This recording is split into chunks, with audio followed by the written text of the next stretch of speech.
Hi friends, good morning. ಇವಾಗ time ಬಂದು 4:40. ನಾವು 3 ಗಂಟೆಗೆ ಎದ್ದಿದ್ವಿ. ಇವಾಗ ನಾವು ಎಲ್ಲಿ ಹೋಗ್ತಾ ಇದ್ದೀವಿ ಅಂದರೆ ಶ್ರೀ ಕ್ಷೇತ್ರ ಮಂಜುನಾಥ ಸ್ವಾಮಿ ಸನ್ನಿಧಿಗೆ ಹೋಗ್ತಾ ಇದ್ದೀವಿ. ಫ್ಯಾಮಿಲಿ ಎಲ್ಲ ಸೇರಿ ಎಲ್ಲ 3 ಗಂಟೆಯಿಂದ ಎದ್ದು ರೆಡಿ ಆಗ್ತಾ ಅವರೇ. ನಮ್ಮ ಅಕ್ಕ ತಾಯಿ ಈ ಥರ ರೆಡಿಯಾಗೋಳೆ. ನಮ್ಮಮ್ಮ ಏನೋ ಬಟ್ಟೆ ಹುಡುಕ್ತೈತೆ. ಇನ್ನು ಮಲ್ಗೋರು ಮಲ್ಗೆ ಅವರೇ. ನಾನು ಮಾತ್ರ ರೆಡಿ ಆಗಿದ್ದೀನಿ ಫ್ರೆಂಡ್ಸ್. ಇನ್ನೇನು ಹೊರಟು ಆಲ್ರೆಡಿ 5 ಗಂಟೆ ಆಗ್ತಾ ಬಂತು. ಇವಾಗ ಹೋಗಬೇಕು. ಯಾರ್ಯಾರು ಏನೇನು ಮಾಡ್ತಾವ್ರು ತೋರಿಸ್ತೀನಿ ಬನ್ನಿ ಫ್ರೆಂಡ್ಸ್. ಆಟೋ ಬಂತು. ಎಲ್ಲ ಲಗೇಜ್ ಎಲ್ಲ ಹಿಂದಕ್ಕೆ ಹಾಕಿದ್ದೀವಿ, ಬರ್ತಾ ಇದ್ದಾವೆ. ನಮ್ಮ ಹಸುಗೆ ಈಗ ಪಕ್ಕದ ಮನೆಯವ್ರಿಗೆ ಹೇಳಿದ್ದೀವಿ ಹುಲ್ಲು ಮತ್ತು ಕಲ್ಗುಚ್ಚು ಕುಡ್ಸೋಕ್ಕೆ ಎಲ್ಲ ಇಲ್ಲೇ ಇದೆ. ನೀರು ಸಂಪಲ್ಲಿದೆ. ಫೀಡ್ಸು ಹಾಕಿದ್ದೀವಿ. ವೆಯ್ಟ್ ಮಾಡ್ತಾ ಇದ್ದೀವಿ ಬಸ್ಸಲ್ಲಿ.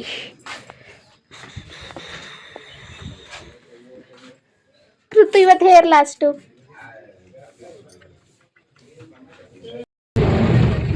ಫ್ರೆಂಡ್ಸ್, ಫೈನಲಿ ಬಸ್ ಹತ್ತಿದ್ದು ಎಲ್ಲರೂ ಹೋಗ್ತಾ ಇದ್ದೀವಿ.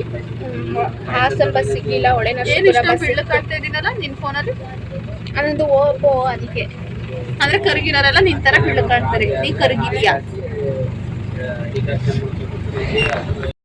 ಫ್ರೆಂಡ್ಸ್? ಹೊಳೆನರಸೀಪುರ ಬಸ್ ಸ್ಟಾಪಿಗೆ ಬಂದು ಬಿಸಿಲು ಬರ್ತಾ ಇದೆ. 8 ಗಂಟೆ ಆಗಿರ್ಬೋದು. ಇಲ್ಲಿಂದ ಹಾಸನ ಬಸ್ ಹತ್ತಬೇಕು. ಹಾಸನ ಬಸ್ ಡೈರೆಕ್ಟ್ ಸಿಗಲಿಲ್ಲ.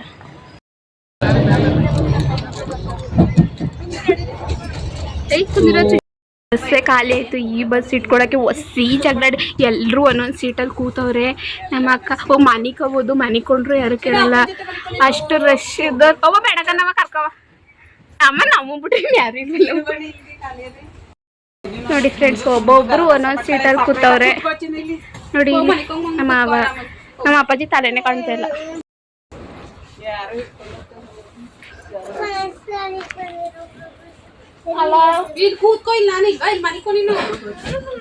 ನಾನು ಒಂದು ಸೀಟ್ ಕೂತ್ಕೋತಾ ಇದ್ದೀನಿ ಫ್ರೆಂಡ್ಸ್. ನಿನ್ಗೆ ಪರಿಸ್ಥಿತಿ ತಿರ್ಗಿಸ್ಕೊಂಡು ಅಂತ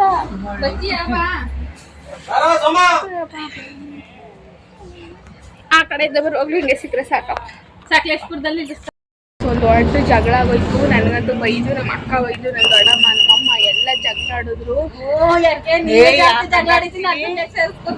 ಅಲ್ಲಿಂದ ಬೈತಿದ್ಲು. ನಾನು 2 ಮಾತು ಬೈದಿದ್ದು ನೋಡಿ. ಫುಲ್ ಒಂದು ಕವರ್ನೇ ಇಲ್ವಾ? ನಮ್ಮ ಅಪ್ಪಾಜಿನ ಏನಾದರೂ ತಿನ್ನಕ್ಕೆ ತಗೋಬಾ ಅಂದರೆ ಜೀರಿಗೆ ಬಿಸ್ಕೆಟ್ ತಂದೈತೆ ಫ್ರೆಂಡ್ಸ್. ತಿಂದರೆ ಜೀರಿಗೆ ತಿಂದಂಗೆ ಐತೈತೆ. ಮತ್ತು ಒಂದು ಪೌಂಡ್ ಬ್ರೆಡ್ ತಂದೈತೆ. ಬ್ರೆಡ್ಡು ಮತ್ತು ಜೀರಿಗೆ ಬಿಸ್ಕೆಟ್ ತಿಂತಾ ಇದ್ದೀವಿ ಫ್ರೆಂಡ್ಸ್. ಸಕಲೇಶ್ಪುರದಲ್ಲಿದ್ದೀವಿ. ಇಲ್ಲಿಂದ 2 hours ಧರ್ಮಸ್ಥಳ ಹೋಗ್ತಾ ಇದ್ದೀವಿ. ನಮ್ಮ ಕೂತದ್ದು ಒಳ್ಳೆ ಜಗಳ ಆಗಿದೆ. ನೀರು ಬೇಕು ಅಂತ ಅವಾಗ ಕರೀತೆ ನೋಡು ಫ್ರೆಂಡ್ಸ್. ಫೈನಲಿ ಅಂತೂ ಇಂತೂ ಧರ್ಮಸ್ಥಳ ಆರ್ಚ್ ಬಂದ್ವಿ. ಇವಾಗ ರೂಮ್ ಹುಡುಕ್ಬೇಕು. ರೂಮ್ಗೆ ಹೋಗಿ ಫ್ರೆಶ್ ಅಪ್ ಆಗಿ ಬರಬೇಕು ಫ್ರೆಂಡ್ಸ್. ಧರ್ಮಸ್ಥಳ ಬೀದಿಲಿ ಹೊಲಿತಾ ಇದ್ದೀವಿ ರೂಮ್ಗೋಸ್ಕರ. ರೂಮ್ ಎಲ್ಲೂ ಸಿಗ್ತಾ ಇಲ್ಲ. ಇವತ್ತು ರಶ್ ಅಂತೆ, ಭಯ ಆಗ್ತೈತೆ ಬೇರೆ ಫ್ರೆಂಡ್ಸ್. ಸೀರಿಯಸ್ಲಿ ಹೆಂಗೆ ಹೋಗ್ಬಿಟ್ಟಿದೆ ಅಂದರೆ ಧರ್ಮಸ್ಥಳಕ್ಕೆ ಬಂದ್ರೂ ಮಳೆಲೆಲ್ಲ ನೆನೆಕೊಂಡು 3-4 ಕಿಲೋಮೀಟರ್ಗೆ ಎಲ್ಲೆಲ್ಲಿ ರೂಮ್ಸ್ ಇದೆ ಎಲ್ಲ ನೋಡ್ತಾ ಇದ್ದೀವಿ. ರೂಮ್ ಸಿಗ್ದೇನೆ ಇಲ್ಲೆಲ್ಲೋ ಇದೆಯಂತೆ. ಎಷ್ಟು ಅಮೌಂಟ್ ಆದರೂ ಪರವಾಗಿಲ್ಲ, ಲಾಸ್ಟು ನಮಗೆ ರೂಮ್ ಅವಶ್ಯಕತೆ ಇದೆ. ಅಯ್ಯೋ ಹಿಂಗಾಗ್ಬಿಟ್ಟಿದೆ. ಫಸ್ಟೇ ನೀವು ಯಾರಾದರೂ ಧರ್ಮಸ್ಥಳ ಬರಬೇಕಂದ್ರೆ ಪ್ಲೀಸ್ ದಯವಿಟ್ಟು ಆನ್ಲೈನಲ್ಲಿ ಬುಕ್ಕಿಂಗ್ ಮಾಡ್ಕೊಂಡು ಬನ್ನಿ. ಇಲ್ಲಿ ಈ ಥರ ಬಂದರೆ ಜನ ಯಾವಾಗ ಬೇಕಿರೋ ರಶ್ ಆಗ್ಬೋದು. ನಮ್ಮದಂತೂ ನಾಯಿ ಪಡಾಗ್ಬಿಟ್ಟೈತೆ. ಮಳೆಯಲ್ಲಿ ಅಲ್ಕೊಂಡು ಓಡಾಡ್ತಿದ್ದೀವಿ. ಫೈನಲಿ ರೂಮ್ ಸಿಕ್ತು ಫ್ರೆಂಡ್. ಬಟ್ ಅಟ್ಯಾಚ್ಡ್ ಬಾತ್ರೂಮ್ ಸಿಗಲಿಲ್ಲ. ಬಟ್ ಹೋಟೆಲೆಲ್ಲ ಸಕ್ಕತ್ತಾಗಿದೆ. ಎಕ್ಸ್ಟ್ರಾ ಇದೆಯಂತೆ. ಅಲ್ಲೋಗಿ ಮಾಡ್ಕೋಬೇಕು. ಬಟ್ ನಮ್ಮದೇನು ಸ್ನಾನ ಏನೂ ಇಲ್ಲ. ನಾವು ಜಸ್ಟ್ ಸೀರೆ ಹಾಕೊಂಡು ಹೋಗೋದಷ್ಟೇ. ನಮ್ಮ ಕೃತಿಗೂ ಮತ್ತು ನಮ್ಮ ಅಪ್ಪಾಜಿ ಮುಡಿ ಕೊಟ್ಟು ಸ್ನಾನ ಮಾಡೋದಷ್ಟೇ. ಸಾಕಾಗೋಯ್ತು ಫ್ರೆಂಡ್ಸ್. ಸೀರಿಯಸ್ಲಿ ಯಾವುದೋ ಒಂದು ರೂಮ್ ಸಿಕ್ತು. ಬಟ್ ಸಕ್ಕತ್ತಾಗಿದೆ ರೂಮು. ಚೆನ್ನಾಗಿದೆ. ಫೆಸಿಲಿಟೀಸ್ ಎಲ್ಲ ಕ್ಲೀನ್ ಆ್ಯಂಡ್ ನೀಟಾಗಿದೆ. ಚೆನ್ನಾಗಿದೆ. ನಮ್ಮ ದೊಡ್ಡಮ್ಮನಿಂದ ಬದಿಕೊಂಡು ನಮ್ಮ ದೊಡ್ಡಮ್ಮ ಅಂತೂ ಸಿಟ್ಟಾಕೊಂಡಿದ್ದು. ಎಲ್ರಿಗೂ ಸುಸ್ತೇನೆ ಪಾಪ. ಅಷ್ಟು ದೂರದಿಂದ ಟಯರ್ಡ್ ಮಾಡಿ ನಾವು 350 ಕಿಲೋಮೀಟರ್ಸಿಂದ ಬಂದಿದ್ದೀವಿ. ಮುಖ ಒಳ್ಳೆ ಯಪ್ಪ ಟಯರ್ಡ್ ಆಗಿ ಒಳ್ಳೆ ನಾಯಿ ಥರ ಆಗ್ಬಿಟ್ಟಿದೆ. ಸಾಕಾಗೋಯ್ತು ಫ್ರೆಂಡ್ಸ್. ನಮ್ಮ ಅಕ್ಕನೂ ನಾವು ಕೃತೂ ಅಲ್ಲಿ ಬಚ್ಚಿಟ್ಕೊಂಡಿದ್ದಾರೆ. ವಾಶ್ರೂಮ್ ಗೊತ್ತಿಲ್ಲ ಅಂತ ಅಂದು. ವಾಶ್ರೂಮ್ ಫೆಸಿಲಿಟೀಸ್ ಇಲ್ಲ ಇಲ್ಲಿ. ಇಲ್ಲ ಗುಮ್ಮ ಆಟ ಆಡ್ತಿದ್ದಾರೆ ಎಲ್ಲಿ ಫ್ರೆಂಡ್ಸ್. ನಮ್ಮ ಅಕ್ಕ ಅವ್ರನ್ನ ಕರ್ಕೊಬರಕ್ಕೆ ಹೋಗಿದ್ದಾರೆ. ಅವ್ರಿಗೆ ಗೊತ್ತಾಗ್ತಿಲ್ಲ. ಆಟೋದಲ್ಲಿ ಬನ್ನಿ ಅಂತ ಹೇಳಿದ್ರು ಕೂಡ ಅವ್ರು ಆಟೋದಲ್ಲಿ ಬರ್ದೇನೆ ನಡ್ಕೊಂಡೇ ಬರ್ತಿದ್ದಾರೆ. ಹಂಸ್ಗಳೆಲ್ಲ ಅಪ್ಪೆಲ್ಲನೂ ಹತ್ತಬೇಕು, ಬಟ್ ಎಲ್ಲಿ ಬರ್ತಿದ್ದಾರೋ ಗೊತ್ತಿಲ್ಲ. ನಾನು ಕೂತು ಅಂತೂ ಬಂದು ಕೂತಿದ್ದೀವಿ. ಅಲ್ಲಿ ಕೂತು ಮಲಗಿದ್ದಾಳೆ, ಕೂತಿದ್ದೀವಿ. ಬಟ್ ಚೆನ್ನಾಗಿದೆ ಫ್ರೆಂಡ್ಸ್, ರೂಮು ತೋರಿಸ್ತೀನಿ ನೋಡಿ. ಇಲ್ಲೊಂದು ಕಾಟ್ ಇದೆ, ಅಲ್ಲೊಂದು ಕಾಟ್ ಇದೆ, ಇದೆಲ್ಲ ಫುಲ್ ಹಾಲ್ ಇದೆ. ಅಲ್ಲೊಂದು 4-5 ಚಾಪೆ ಕೊಟ್ಟಿದ್ದಾರೆ, ಇಲ್ಲೊಂದು 8-9 ದಿಂಬು ಪಿಲ್ಲೋಸ್ ಕೊಟ್ಟಿದ್ದಾರೆ. ಆ್ಯಂಡ್ ವಾಶ್ರೂಮು ಮತ್ತು ಇದಕ್ಕೆಲ್ಲ ನಾವು ಬೇರೆ ಕಡೆ ಅಲ್ಲಿ ಕೆಳಗಡೆ ಹೋಗ್ಬೇಕಾಗುತ್ತೆ. ಬಟ್ ಓಕೆ, ನಮ್ಗೊಂದು ನೈಟ್ ಇರೋದಕ್ಕೆ ಈಗ ದರ್ಶನ ಮುಗಿಸ್ಕೊಬಂದು ಮಲ್ಕೊಳ್ಳೋದಕ್ಕೆ ಅಲ್ವಾ ಆಗುತ್ತೆ. ಅದು ಊಟದ್ದೇ ಅಂತ ಅಂದಿದ್ದವರು, ಊಟದ್ದು ಅಂತ ಯಾರೋ ಅಂದಿದ್ದು, ಅದು ಹಿಂದ್ಗಡೆದು ನಾವು ಕೂತಿದ್ವಲ್ಲ ಅದು. ಈ ಕಡೆಯಿಂದ ಹೋದ್ರೆ ಆಗಲ್ವಾ, ಎಲ್ಲ ಹೋಯ್ತೇವೆ. ಅರ್ಕೆ ಮಾಡಿದ್ರು ನಾವು ನಡೆಯೋದೇ ಕಷ್ಟ. ಕೃತು ನೋಡಿ ಫ್ರೆಂಡ್ಸ್ ಹೆಂಗೆ ಬರ್ತಾವಳೆ. ನಮ್ಮ ಅಪ್ಪಾಜಿಗೆ ಆಯ್ತಾ ಇಲ್ಲ, ನಾವು ಹೊತ್ತು ಉಳಿದು ಸಾಕಾಗೈತೆ. ನಮ್ಮ 3 ಜನ ಪ್ರಸಾದ ಊಟಕ್ಕೆ ಹೋಯ್ತಾ ಇರೋದು. ಯಾಕೆ ಅಂತಂದರೆ ಆಟೋಗಳು ಸಿಗಲಿಲ್ಲ. ಆಚೆ ಕಡೆಗೆ ಬಂದು ಆಟೋ ಸಿಕ್ಕರೆ ಬರ್ತೀನಿ ಅಂದರು. ಅವ್ರಿಗೆ ನೋಡ್ದು ಸಾಕಾಗೈತಂತೆ. ನಮ್ಮ ಕೃತು ಒಂದು ನಡೆದು ಅವ್ರ ತಾತನ ತಲೆ ಮೇಲೆ ಕೂತವಳೆ. ಫ್ರೆಂಡ್ಸ್ ಊಟದ ಮನೆಗೆ ಬಂದ್ವಿ, ಊಟ ಮಾಡೋಣ, ಪ್ರಸಾದ ತಿನ್ನೋಣ ಅಂತ. ನಮ್ಮ ಅಕ್ಕ ಮಿಸ್ ಮಾಡಿಕೊಂಡ್ಲು. ನಾನು, ಅಪ್ಪಾಜಿ, ನಮ್ಮ ಮಾವ, ನಮ್ಮ ಕೃತು ಬಂದಿದ್ದೀವಿ. ಇಲ್ಲಿಂದ ಪ್ರಸಾದ ತಿನ್ಕೊಂಡು ಧರ್ಮಸ್ಥಳಕ್ಕೆ ಬಂದು ಪ್ರಸಾದ ತಿನ್ನಲಿಲ್ಲ ಅಂದರೆ ಅವಳು ವೇಸ್ಟ್, ಸಾಕಾಯಿತು ಅಂತ ಬಂದು ಊಟದ ಮನೆಗೆ ಬಂದು ಊಟದಲ್ಲಿ ಫುಲ್ ಖಾಲಿ.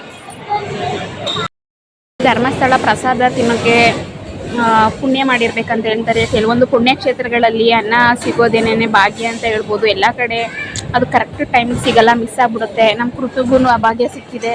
ಕೃತು ಬಂದು ಪಾಯಸ ಹಾಕ್ಸ್ಕೊಂಡಿದ್ದಾಳೆ. ಇದೇನೋ ಇಲ್ಲಿ ಆಲ್ಮೋಸ್ಟ್ ಈ ಸೈಡ್ ಜಾಸ್ತಿ ಬಂದು ಏನಂತಾರೆ ಬೂದ್ ಕುಂಬಳಕಾಯಿ ಅಥವಾ ಕುಂಬಳಕಾಯಿ ಪಲ್ಯ ಜಾಸ್ತಿ ಮಾಡ್ತಾರೆ, ಏನೋ ಹಾಕಿದ್ದಾರೆ, ತಿಂತಾ ಇದ್ದೀನಿ.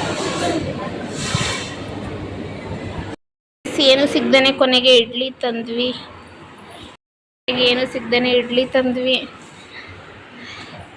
ನಾನು ತಟ್ಟೆ ಇಡ್ಲಿ ಅನ್ಕೊಂಡಿದ್ದೆ, ಸಣ್ಣ ಇಡ್ಲಿ ಅಂತ ಗೊತ್ತಿಲ್ಲ. ಓಹೋ, ಇಷ್ಟಕ್ಕೆ ಇಷ್ಟ. ಸಾಂಬಾರಷ್ಟು ಚೆನ್ನಾಗಿಲ್ಲ ಅನ್ಕೋತೀನಿ. ಸ್ವೀಟಾ ಫ್ರೆಂಡ್ಸ್, ಎಲ್ಲ ಸುಸ್ತಾಗಿ ಮಲ್ಕೊಂಡ್ಬಿಟ್ಟಿದ್ದೀವಿ. ಎಷ್ಟು ಗಂಟೆ ಪೂಜೆಗೆ ಹೋಗ್ತೀವಿ ಗೊತ್ತಿಲ್ಲ.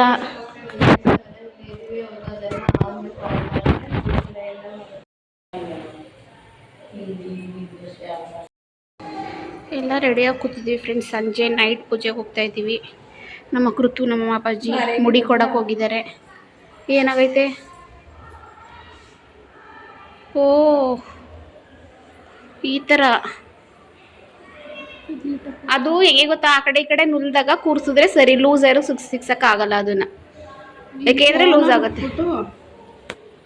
ಟೈಮ್ ಬಂದು 5 ಗಂಟೆ. ನಾವು ಇವಾಗ ಪೂಜೆಗೆ ಹೋಗ್ತಾ ಇದ್ದೀವಿ. ಕೃತು ಅವ್ರು ಮುಡಿ ಕೊಟ್ಟಂಗೆ ಅಂದವೇ ಅವ್ರು ಬರ್ತಾರೆ. ಫ್ರೆಂಡ್ಸ್ ಎಲ್ಲ ಹೋಗ್ತಾ ಇದ್ದೀವಿ, ಬಂದ್ವಿ ಅಂತೂ ಇಂತೂ ಫೈನಲಿ. ಶ್ರೀ ಮಂಜುನಾಥನ ಚರಿತೆ ಅಮರ ಮಧುರ. ಸ್ಲಿಪ್ಪರ್ ಬಿಡೋಣ ಅಂತ ನಮ್ಮ ಅಕ್ಕ ಕರ್ಕೊಂಡು ಹೋಗ್ತಿದ್ದಾಳೆ. ಎಲ್ಲರೂ ಈ ಥರ ರೆಡಿಯಾಗಿದ್ದೀವಿ, ಎಲ್ಲರೂ ಚೆನ್ನಾಗಿ ರೆಡಿಯಾಗಿದ್ದೀವಿ.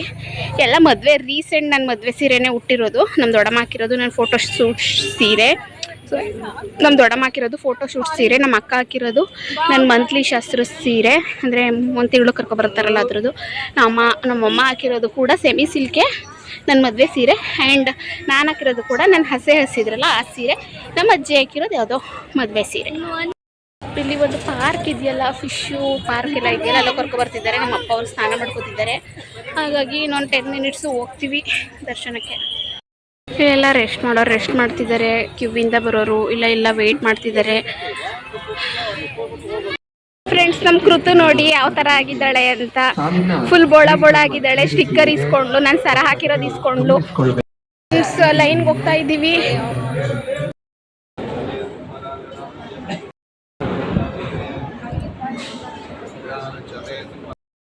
ಟೈಮ್ ಬಂದು 9 ಗಂಟೆ ದರ್ಶನ ಆಯಿತು.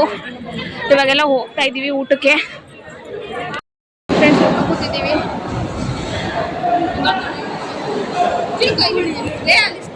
ಫ್ರೆಂಡ್ಸ್, ಮುಗೀತು ಎಲ್ಲ. ಇವಾಗ ರೂಮ್ ಕಡೆ ಹೋಗ್ತಾ ಇದ್ದೀವಿ. ಫ್ರೆಂಡ್ಸ್, ನಮ್ಮ ಅಕ್ಕ ಕುಸುಮುಟ್ಟೆ ಮಾಡ್ತಾ ಇದ್ದಾಳೆ. ಕೃತನ್ನ ತುಂಬ ದೂರ ಇದೆ ಫ್ರೆಂಡ್ಸ್. ನಾವು ಮಾಡಿರೋ ರೂಮು ಹುಡುಕಿ ಸಾಕಾಯಿತು. ಇಡೀ ಧರ್ಮಸ್ಥಳ ಹುಡುಕಿದ್ದೀವಿ. Last final room. ಯಾಕಂದರೆ ಈ ಕಡೆಯಿಂದ ಲಾಸ್ಟಿಂದ ಫುಲ್ ಇನ್ ಡೆಪ್ತ್ ಹೋಗ್ತೀವಿ ಅಂತಂದರೆ ಕಾಡು ಇದೆ. ಲಾಸ್ಟ್ ಬಿಲ್ಡಿಂಗ್ ಇದ್ದಿದ್ದು ಪ್ರೈವೇಟಾಗೆ. ರೂಮ್ ಚೆನ್ನಾಗೇ ಇದೆ, ಆದರೆ ನಡಿಬೇಕು. ಆಟೋದವ್ರು ಮಾತ್ರ ಬರೋಲ್ಲ ಫ್ರೆಂಡ್ಸ್. ತುಂಬ ಆಟೋದವ್ರು ಅಂತ ಕೇಳಿದ್ವಿ, ಬರೋಲ್ಲ.